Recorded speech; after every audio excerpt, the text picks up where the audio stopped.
गुजरात में कांग्रेस के पैर नहीं जमने दिए। और मैं कांग्रेस वालों को पूछता हूं, और जो लोग उनके लिए ताली बजाते हैं उनको भी पूछता हूं, जो उनके लिए बाजे बजाते हैं उनको भी पूछना चाहता हूं, जो लोग उनके लिए दिन रात गीत गाते रहते हैं उनको भी पूछना चाहता हूं, अगर कांग्रेस की स्थिति अच्छी थी तो क्या कारण था कि उनकी पार्टी के 25% एमएलए चुनाव के पहले कांग्रेस को अलविदा कर गए? क्या कारण?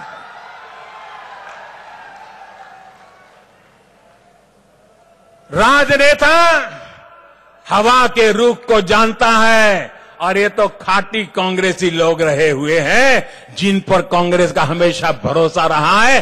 ऐसे लोगों ने कांग्रेस क्यों छोड़ दी? जरा अपने घरेवान में देखो क्या हाल हो गया है आपका। और आप भारतीय जनता पार्टी को विकास के मुद्दे पर चुनाव लड़ने की चुनौती को उठाने की हिम्मत नहीं कर रहे हो। मैं आज फिर चुनौती देता हूं, भारतीय जनता पार्टी चुनौती देती, आओ विकास के मुद्दे पर चुनाव लड़ो। लोगों को भ्रमित करने के खेल बंद करो। भाइयों बहनों, खास કરીને मारे गुजरातना वेपारी भाइयों बहनों जोड़े आज बात करवी छे।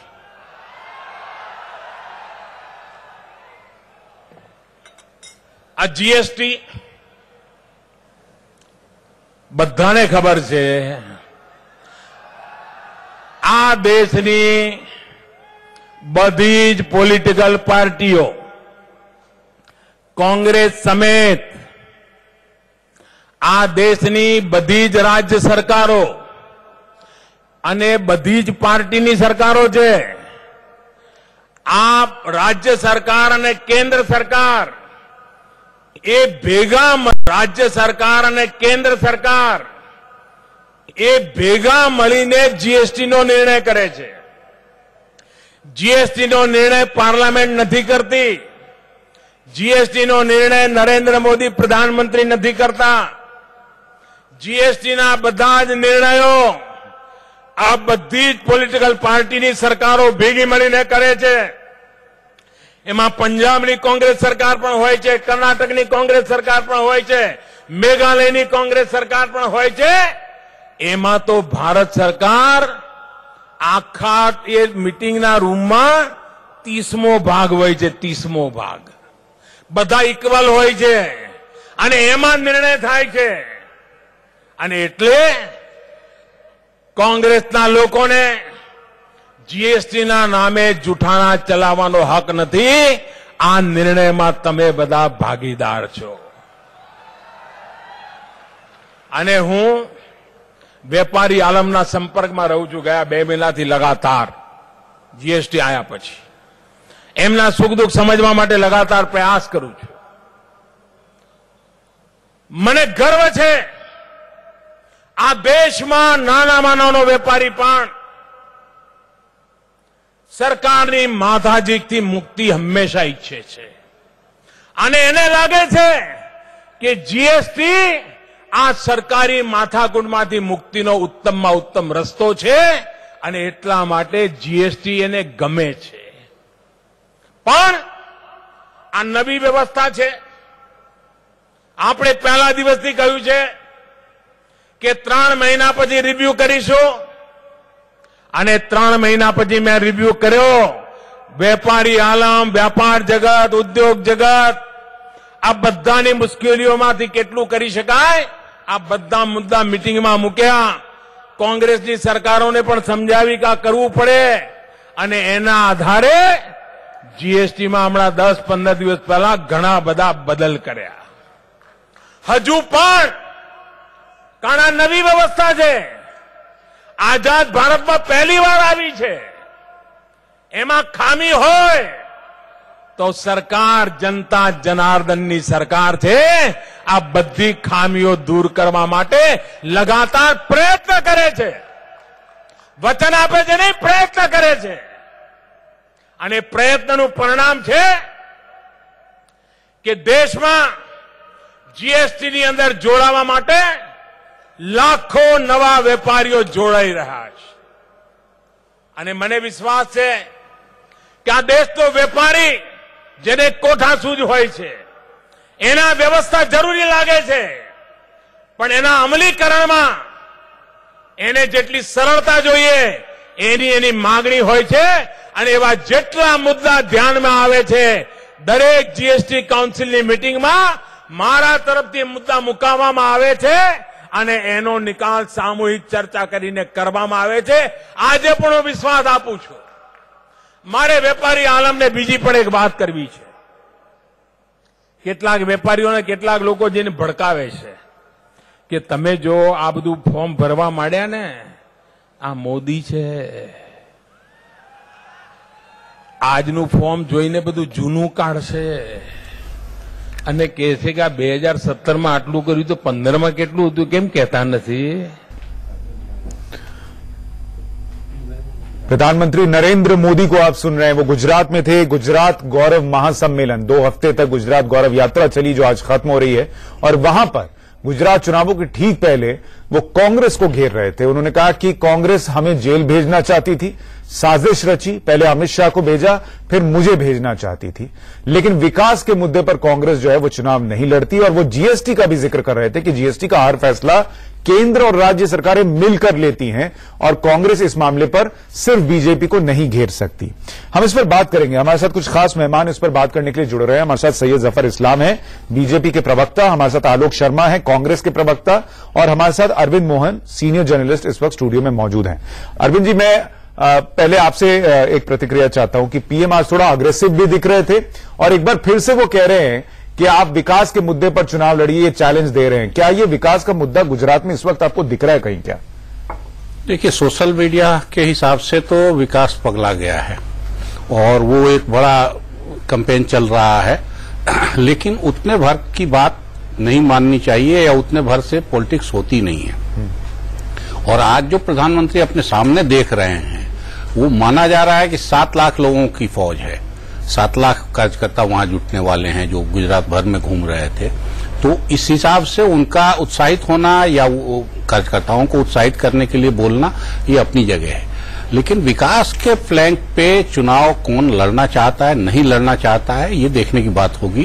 क्योंकि 20 साल के सत्ता के बाद बीजेपी एंटी इनकम्बेंसी के सवाल को विकास से मुझे नहीं लगता कि आसानी से उसको निपटा सकते। लेकिन जो 2 आरोप लग रहे थे सर कि चुनाव आयोग ने चुनाव की तारीखों का ऐलान नहीं किया क्योंकि आज पीएम जो है वो बड़ी बड़ी घोषणाएं कर देंगे, राहुल गांधी ने ट्वीट किया कि पीएम जो है आज जुमलों की बरसात करने वाले हैं, ऐसे तो कुछ होता अभी तक सुनाई दिया नहीं। तो सुनाई नहीं दिया है और अच्छाई है कि नहीं हो रहा है, नहीं तो ये एक मतलब मसला बन जाता चुनाव तक भी। और मुझे लगता है कि प्रधानमंत्री इस मामले में इतने नादान नहीं हैं कि इस किस्म से सीधे सीधे चुनाव आयोग रोके और वो जाके वहां अनाउंसमेंट करें, इस किस्म की गलती करें। ये मुझे नहीं लगता कि चुनाव वो लड़ने में मुझे लगता है कि किसी भी नेता से ज्यादा मुस्तैद हैं, ज्यादा एकदम ऑल आउट जो बोलते हैं तो सचमुच ऑल आउट जाते हैं, उसमें कुछ भी छोड़ना नहीं चाहते। तो आज की तैयारी उनकी होगी इतने कार्यकर्ताओं को बुलाने, माने जो कार्यकर्ता घूम रहे थे गुजरात में हर जगह, उन सबको इकट्ठा करें, उनको बोलें, वो अपनी जगह है।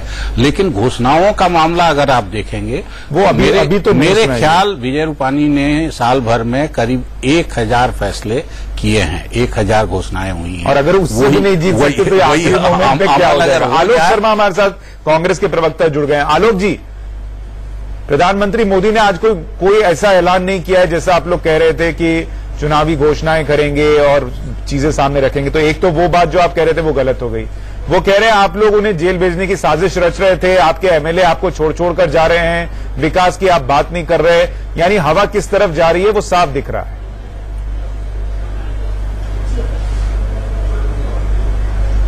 देखिए, आज बड़ा दुर्भाग्य है कि देश का प्रधानमंत्री आज प्रचार मंत्री की भूमिका में है।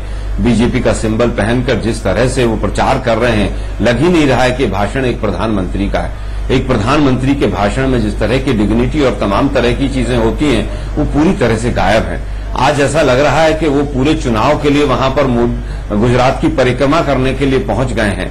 आज इलेक्शन कमीशन को आप प्रभावित करके अभी तक जिस तरह से गुजरात का चुनाव जो है वो अभी तक डिक्लेयर नहीं हुआ, दुर्भाग्यपूर्ण है।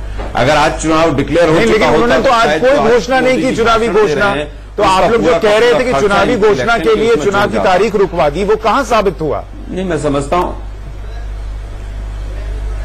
नहीं सर, मैं समझता हूं, देखिए मैं समझता हूं कि आज का जिस तरह से जो पूरा वो किया गया और मीडिया के माध्यम से पता चल रहा था कि कौन कौन सी योजनाओं का वो उद्घाटन करेंगे, तो हम धन्यवाद करेंगे कि राहुल जी की बात को मानकर शायद उन्होंने सुना है और उस तरह की घोषणाएं नहीं राहुल की जी की बात मान के पद को कुछ गरिमापूर्ण तरीके से रखा है। मैं आज समझता हूं, देखिए मैं समझता हूं कि आज जिस तरह से गुजरात में जो हालत हो गई है बीजेपी की, जिस तरह से अमित शाह जी को बड़ी बड़ी तेज आवाज में अपनी बात को रखना पड़ रहा है, आज व्यापारी से लेकर मजदूर तक सड़कों पर है, जिस तरह से आज वहां पर पटेल जो सबसे अगड़त समाज है वो भी, और एससी दलित समाज जो है वो भी पूरी तरह से जिस तरह से सड़कों पर निकला हुआ है, बीजेपी के पैरों के नीचे से जमीन निकली हुई है। ठीक है, आज जफर इस्लाम से पूछ लेते हैं। 7 लाख जफर इस्लाम सुन रहे हैं वहां पर, अभी हमारे जो रिपोर्टर कह रहे हैं वो आप हमारे जो लोग खड़े हैं, एक सवाल इसमें और जोड़ना चाहता हूं कि पीएम आज ये कह रहे थे, सैकड़ों करोड़ रुपया खर्च, पीएम आज ये कह रहे थे कि जीएसटी पर सिर्फ केंद्र जिम्मेदार नहीं है, हर फैसला जो है वो कांग्रेस की राज्य भी मिलकर लेती हैं। लेकिन जब कोई आप लोग जीएसटी को लेकर फैसला करते हैं, अगर दरें कम होती हैं, तो आपके पार्टी अध्यक्ष से लेकर हर बीजेपी का नेता ट्विटर पर, फेसबुक पर पीएम को बधाई देता है और पीएम का शुक्रिया करता है। तब तो आप लोग नहीं कहते कि कांग्रेस की सरकारों ने मिलकर जीएसटी की दरें कम की हैं और व्यापारियों का दर्द समझा है।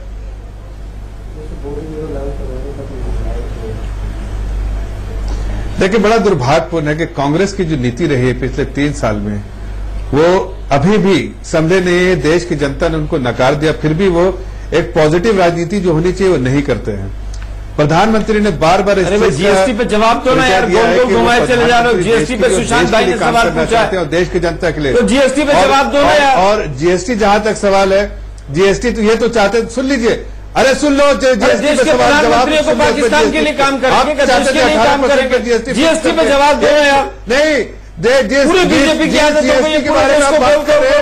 18% अगर फिक्स हो जाता तो आज गरीब आदमी सुशांत भाई जीएसटी पे सवाल पूछ रहे हैं, की वजह से गरीब आदमी के पॉकेट से सारा पैसा अमीर लोगों के पास, सर वो 18% पर अगर फिक्स नहीं हुआ तो कांग्रेस की भी तो जिम्मेदारी है ना।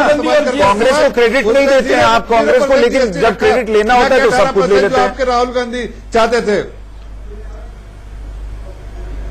कि ये इस बात को तो मानना पड़ेगा, कांग्रेस ने बार बार कोशिश की थी कि 18% रखो, एक रखो ताकि गरीब आदमी मरता रहे, जैसे उन्होंने सालों साल गरीबों को मारा है। इंदिरा गांधी ने नारा दिया गरीबी हटाओ, लेकिन गरीबी हटाने का कभी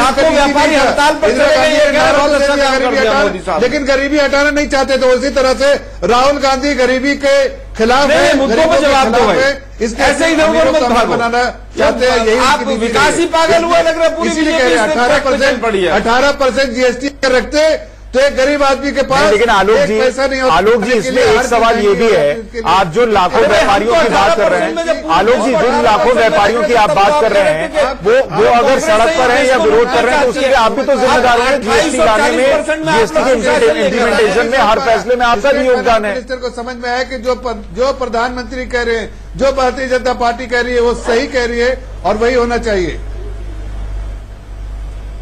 आलोक जी मेरा सवाल ये है, कांग्रेस की नीति तो बराबर रही है, एंटी पुअर नारा दिया है कि पुअर के साथ है, पुअर को कहीं न कहीं उत्थान करना चाहते हैं, गरीबों का उत्थान कभी किया नहीं, वो रोटी फेंकना चाहते थे। और हमने क्या किया, और वो भी बीच में उनके लोग वो खा जाते थे, 84% खा जाते थे, 16% मिलता अच्छा ठीक है, मेरे पास वक्त नहीं है, मैं अरविंद जी का एक रिएक्शन लेना चाहता हूं। अरविंद जी, अगर पीएम को वहां गुजराती भाषा में ये समझाना पड़ रहा है कि जीएसटी की समस्याओं के लिए अकेले हम जिम्मेदार नहीं हैं, तो क्या ये थोड़ी बहुत ऐसी स्थिति दिखाता है कि घबराहट हो रही है बीजेपी को कि व्यापारी वर्ग कहीं हमसे नाराज ना हो जाए और उसका खामियाजा न भुगतना पड़े? नहीं, व्यापारी, सूरत के व्यापारियों ने जो प्रदर्शन किया, मेरे ख्याल से जीएसटी के खिलाफ सबसे मजबूत वही विरोध दिखता है।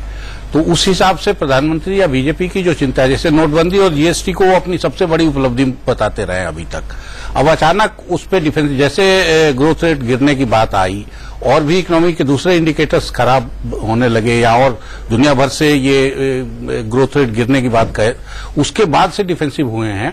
उसके बाद से पेट्रोलियम पे जो बातें बोल रहे थे, देख लीजिए पेट्रोलियम पे जो बोल रहे थे, पेट्रोलियम पे दाम घटा है, क्या बोला है? जीएसटी घटाने की बात कई आइटम्स पर से हुई है, तो डिफेंसिव कुछ तो हुए ही है निश्चित रूप से। सर, आईएमएफ चीफ ने जो भी बोला है, अगर उस पर आपको इतना भरोसा है तो पीएम को आज गुजराती में ये क्यों समझाना पड़ रहा है कि ये जो तकलीफ है ये हमारे अकेले की दी हुई नहीं है, ये इसमें कांग्रेस का भी योगदान है। यार मेरे पास सर वक्त नहीं, मैं माफी चाहूंगा सर, आलोक जी मैं माफी चाहूंगा, वक्त इतना ही था मेरे पास, मैं माफी चाहूंगा। एक छोटे